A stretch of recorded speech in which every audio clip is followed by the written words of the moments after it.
Hey guys, welcome to my channel lots of idea. और आज की वीडियो में हम बात करने वाले हैं syllabus for kids class nursery LKG and UKG. तो मेरी ये वीडियो मैं इसलिए बना रही हूँ क्योंकि जो मेरी इससे पहले की वीडियो थी how to teach kids at home, तो उसमें मैंने आपको बताया था कि अगर आपको बच्चों को पढ़ाना है तो आपको किन किन चीज़ों पे ध्यान देने की ज़रूरत है।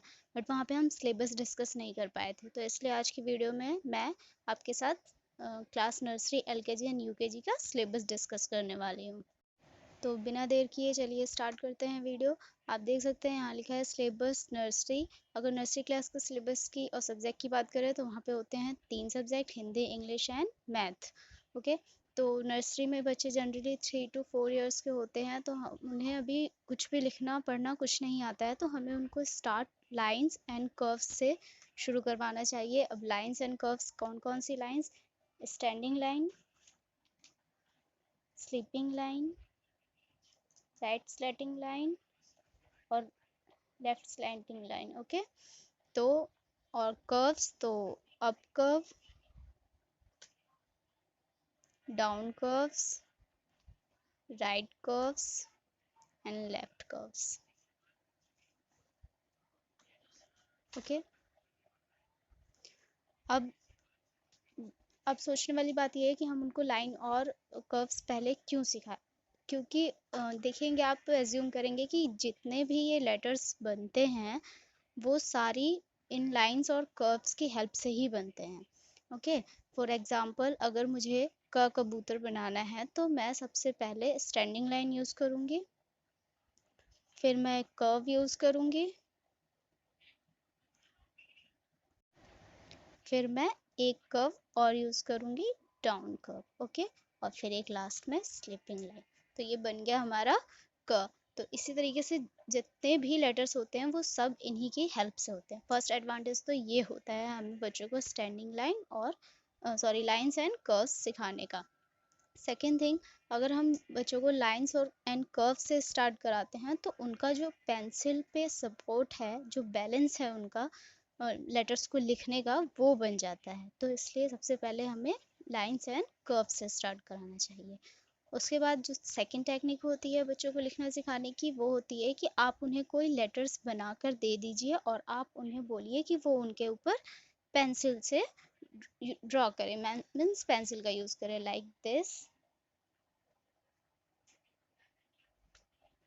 तो इससे क्या होता है कि उनको एग्जैक्ट जो भी उनका पोजीशन है कि कहाँ तक मुझे कौन सी लाइन ड्रॉ करनी है, फिर कैसे कर्व करना है, फिर कैसे कर्व करना है, वो सब उनको पता चल जाता है। तो आप पहले लाइंस एंड कर्व सिखाएंगे, उसके बाद आप उनको पेंसिल्स की हेल्प, लेटर्स पे पेंसिल चलाना सिखाएंगे। ओके। तो आप उनको ऐसे हिंदी में भी सिखा सकते हैं, इंग्लिश में भी सिखा सकते हैं और मैथ में भी सिखा सकते हैं। जो हमारा सेकंड पॉइंट होता है वो होता है लेटर आइडेंटिफाई करना। ठीक है। तो लेटर बनाना तो सिखा दिया, अब लेटर की पहचान होना भी ज़रूरी है। तो उसमें हम कुछ एक्टिविटीज़ कर सकते हैं जिसकी वजह से बच्चे लेटर की पहचान जान जाए। जैसे फॉर एग्जांपल कि हम पिक्चर बुक की हेल्प ले सकते हैं। अब पिक्चर बुक की हेल्प कैसी? जैसे कुछ पिक्चर बुक्स ऐसी होती हैं जिसमें कैपिटल लेटर भी होता है, स्मॉल लेटर भी होता है और उसके साथ साथ उस उस लेटर से रिलेटेड पिक्चर भी होता है। उस पिक्चर का नाम हिंदी में भी लिखा रहता है और इंग्लिश में भी लिखा रहता है। तो उससे क्या होता है कि एक ही चीज़ को खोलने से बच्चा उस कैपिटल लेटर को भी जान जाता है, उस स्मॉल लेटर को भी जान जाता है, उससे रिलेटेड जो वर्ड होता है वो पिक्चर भी वो आइडेंटिफाई कर पाता है और वो वर्ड भी पहचान जाता है कि एप्पल में सेब होता है। ऐसा ही सेम मैथ का भी होता है और ऐसा ही हिंदी का भी होता है। तो आप वो बुक, पिक्चर बुक की हेल्प से आप बच्चों को लेटर आइडेंटिफाई करवा सकते हैं। उसके अलावा कुछ चीज़ें का हम हेल्प लेते हैं, जैसे लेटर टॉयज़ होते हैं, जो बॉक्स होती हैं लेटर्स की, ए बना होता है, एच बना, सारे सारे लेटर्स होते हैं उसमें, तो हम उनका हेल्प ले सकते हैं। उसके बाद कुछ लेटर पजल्स आती हैं जिसमें हमें करेक्ट लेटर उठा करके फिल करना होता है, तो हम उस चीज़ की भी हेल्प ले सकते हैं। उसके अलावा कुछ मैचिंग्स करवा सकते हैं। फॉर एग्जांपल मैंने यहाँ पर आप देख सकते हैं कि बच्चों को बोल सकते हैं आप सेम वर्ड को मैच करो। तो वहाँ पे बच्चा क्या करेगा कि जो जिस जैसा दिख रहा होगा उसे वैसा वो मैच करेगा, तो उसे समझने में आसानी हो जाएगी कि जो लेटर उनसे अलग हैं उनमें डिफरेंस क्या है। तो वो इनको ऐसे और ये इन्हें ऐसे ये ने ऐसे वो मैच कर सकता है। उसके बाद आप मैथ में उनको बता सकते हो कि आप काउंट एंड मैच करो। जैसे वो बच्चा काउंट करेगा कि ये 1 स्टार, ये 2 स्टार, 2 स्टार है मीन्स ये यहाँ मैच होगा, और ये 3 है सर्कल तो ये 3 पे मैच होगा, ये 4 है तो 4 पे मैच होगा, ये 1 स्टार है तो ये 1 स्टार पे मैच होगा। तो इससे क्या होता है कि वो काउंट करना भी सीख जाते हैं, उनको 1 2 3 4 की नॉलेज भी हो जाती है, और उन्हें जो इस तरीके की एक्टिविटी कराओ तो उसमें उनका मन भी लगता है। अभी हमने बात किया रिटर्न कराने का, अब हम बात करते हैं ओरल का, बिकॉज छोटे बच्चों का सिलेबस 2 पार्ट में डिवाइडेड होता है, रिटर्न एंड ओरल। तो ओरल में जो हम बच्चों को सिखा सकते हैं वो होता है सबसे पहले तो पोएम। लिटरली आप मेरी बात माने तो ये सिखाना तो सबसे ज़्यादा आसान होता है बच्चों को, जिसको फटाफट बोल लेते हैं एकदम। तो आप 5 हिंदी की पोएम सिखा सकते हैं और 5 इंग्लिश की, इतना इनफ होगा। इससे ज़्यादा अगर और चाहें तो आप और सिखा सकते हैं। उसके बाद कुछ वर्ड मीनिंग्स हम उन्हें सिखा सकते हैं, जैसे boys means girls means, good means bad means, mother means father means, brother means sister means, sleep का मीन्स, और बुक्स, और कम गो सिट, या फिर आप उन्हें 5-6 गुड हैबिट्स सिखा सकते हैं। ओके, तो चलिए अब बात करते हैं सिलेबस एलकेजी की। नर्सरी से एक क्लास आगे जब बच्चा जाता है तो उसको वर्ड्स की पहचान तो हो जाती है, अब उसे हमें याद करना और कुछ एक्टिविटीज़ के थ्रू चीज़ों को हमेशा लर्न करना, सीखना सिखाना होता है। तो आप हिंदी में उसे पूरा अ से ज्ञ तक सिखा सकते हैं, इंग्लिश में आप उसे ए टू जेड स्मॉल कैपिटल दोनों सिखा सकते हैं, मैथ में 1 to 50 आप उनको काउंटिंग सिखा सकते हैं। ये जब वो सीखते हैं तो इस बीच में आप उनका कुछ एक्टिविटी टेस्ट ले सकते हैं। फॉर एग्ज़ाम्पल जैसे आप मैचिंग करवा सकते हैं, आप उन्हें पिक्चर ड्रॉ करके दे दीजिए और सामने ये वर्ड्स लिखे रहेंगे, तो जो जो पिक्चर जिस वर्ड से रिलेट करेगा वो उन्हें मैच कर सकते हैं। तो आप ये करवा सकते हैं उनको। फॉर एग्ज़ाम्पल ये है आम और ये बड़े आ से रिलेट करता है, ये है बॉल और ये है एक सर्कल, और ये एक सर्कल 1 से रिलेट करेगा तो ये यहाँ मैच होगा।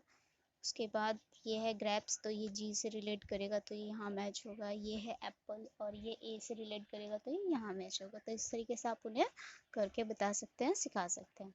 उसके अलावा आप कुछ मिसिंग एक्टिविटीज़ करा सकते हैं, मीन्स आप कुछ वर्ड मिस करके एक नेक्स्ट वर्ड लिख दीजिए और उसके बीच का वर्ड वो फिल करेंगे, तो इससे उन्हें पता चल जाएगा कि एग्जैक्ट सीक्वेंस क्या होता है लेटर्स का। तो आप ऐसा हिंदी में भी करा सकते हैं, इंग्लिश में भी करा सकते हैं और मैथ में भी करा सकते हैं, इस टाइप से ही मिसिंग वर्ड्स का यूज़ करके। उसके बाद कुछ और एक्टिविटीज़ में आप उन्हें after, before, between, greater than, less than, equal, ये सब सिखा सकते हैं। ये आप तीनों सब्जेक्ट में सिखा सकते हैं इस तरीके से। उसके बाद ओरल की बात करें तो आप उनको पोएम सिखा सकते हैं, हिंदी और इंग्लिश के 10-10। उसके अलावा कुछ सम डिफरेंसेस सिखा सकते हैं आप उन्हें, जैसे tall, short, light, heavy, big, small, high, long, thick, thin. उसके बाद आप उन्हें रिलेशन नेम सिखा सकते हैं, फ्रूट्स नेम सिखा सकते हैं, जस्ट ओरली। आप अभी तो वो लिख नहीं पाएंगे, आप उन्हें ओरली ही ये चीज़ें सिखा सकते हैं। एनिमल्स नेम सिखा सकते हैं, गुड हैबिट्स सिखा सकते हैं, आप उन्हें हाउस होल्ड आइटम सिखा सकते हैं, आप उन्हें एटलीस्ट 2-3 लाइन्स माई सेल्फ सिखा सकते हैं। अब बात कर लेते हैं एलकेजी से ऊपर की क्लास, यूकेजी की, अपर किंडरगार्टन, जिसमें भी 3 सब्जेक्ट ही होते हैं बच्चों के, और इसमें उनका सिलेबस थोड़ा सा बाकी दोनों क्लासेस से बढ़ जाता है, बिकॉज इसके बाद सीधा उनकी फर्स्ट क्लास आती है जिसमें उनको थोड़ी बहुत वर्ड्स को रीड करना पड़ता है, बहुत सारी चीज़ों की उनको पहचान होनी ज़रूरी होती है। तो इसलिए हम यूकेजी क्लास में उन्हें काफ़ी कुछ सिखाना पड़ता है। जैसे हिंदी में आप उनको प्रॉपर हिंदी में अ से लेके ज्ञ तक कंप्लीट सिखाइए उनको। आप उन्हें 2 अक्षर के शब्द, 3 अक्षर के शब्द जैसे कलश, कमल, चमक, ये सब सिखा सकते हैं। आप उन्हें वर्णों का जोड़ सिखा सकते हैं। वर्णों का जोड़ मीन्स लाइक इस टाइप के एग्जांपल, आप ब लिख सकते हैं, त लिख सकते हैं, ख लिख सकते हैं, फिर उन्हें बोलिए कि आप इन्हें ऐड करके लिखो, तो वो यहाँ पे बतख लिख सकते हैं। ओके, तो आप हिंदी में एक वर्णों की सहायता से शब्द बनाओ टाइप एक्टिविटी करा सकते हैं। जैसे आप उन्हें कोई एक वर्ड लिख के दे दीजिए, उनसे रिलेट करने वाले जितने शब्द बन सकते हैं वो ये सारी चीज़ें बनाएंगे। अगर इंग्लिश की बात करें तो आप उनको कैपिटल स्मॉल दोनों आनी ही चाहिए यूकेजी क्लास के बच्चे को। फिर आप उन्हें कुछ साउंड वर्ड सिखा सकते हैं, आप उन्हें बॉडी पार्ट सिखा सकते हैं, एनिमल्स नेम सिखा सकते हैं, वेजिटेबल्स सिखा सकते हैं, कलर्स सिखा सकते हैं। माई सेल्फ, इसमें थोड़ा सा extra 5-6 line at least my self बच्चे को आनी ही चाहिए, अब वो सिखा सकते हैं। व्हीकल्स नेम सिखा सकते हैं, ट्रांसपोर्ट व्हीकल्स। फ्लावर्स नेम सिखा सकते हैं, रिलेशन नेम सिखा सकते हैं, like mother father brother sister means क्या होता है, ये सारी चीज़ें आप उन्हें सिखा सकते हैं।